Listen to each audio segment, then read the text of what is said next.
ያያችሁት ነው አይደል? ወገኖቼ ይሄ ደግሞ ሰሞኑን አርሲ ውስጥ ትላንትና ነው ትናንት ወዲያ የተፈጸመ ጭፍጨፋ ነው። ሰሞኑን በተለያዩ ሚዲያዎች ተከታትላችሁት ይሆናል።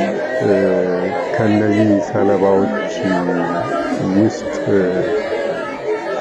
አንዷ የሆነች ከተገደሉባት እናቷ፣ አባቷ፣ እህቷ፣ ወንድሟ የተገደለባት እህት እንዴት እንደተገደሉ ትናገር ነበርና በጣም ዘገንን ነው።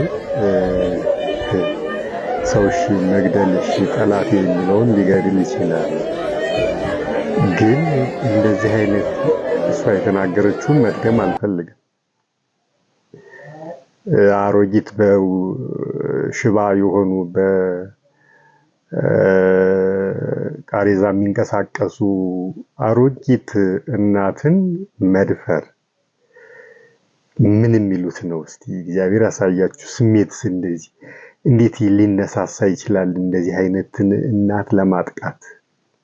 እሱ ደግሞ አይበቃም፣ አባቷም እንደዚሁ ሲደፈር አላይም እንኳን ብትል እንዲህ በግድ ቀና እያደረጉኝ ነው የምትለው።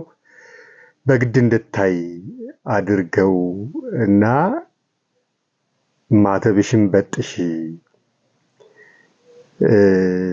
ይሏታል። እናትየዋ ደግሞ እዛ ምን ይላሉ? ማተብሽንም ብትበጥሽ እኛ ከሞት አንተርፍም፣ ይገሉናል እና ከሁለት ያጣ ሆነሽ ነው የምትቀሪው። እግዚአብሔር እድሜ የሚሰጥ እግዚአብሔር ነው።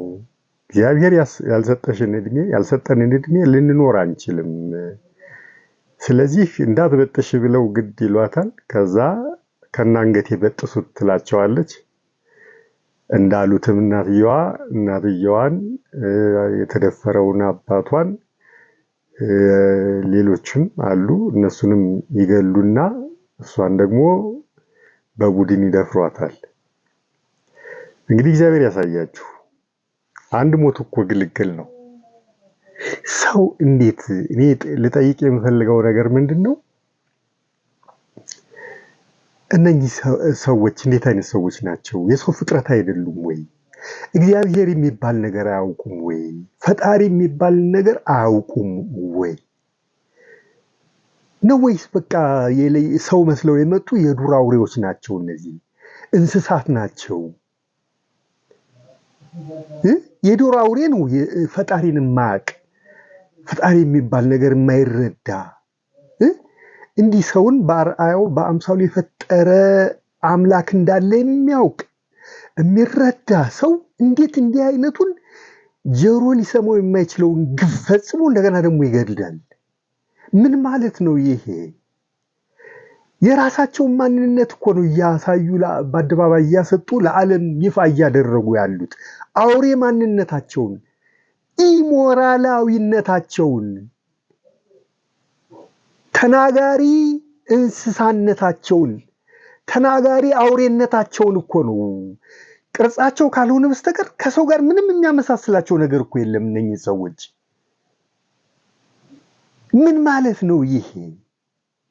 የራሳቸውን ነውረኛነት እኮ ነው እያሳዩ ያሉት በዚህ። እንዴት ቆይ በመግደል ብቻ ለምን አይበቃቸውም? እሺ ፍርዱን ለፈጣሪ ትተን ማለት ነው። ምን ማለት ነው እንዲህ ማድረግ?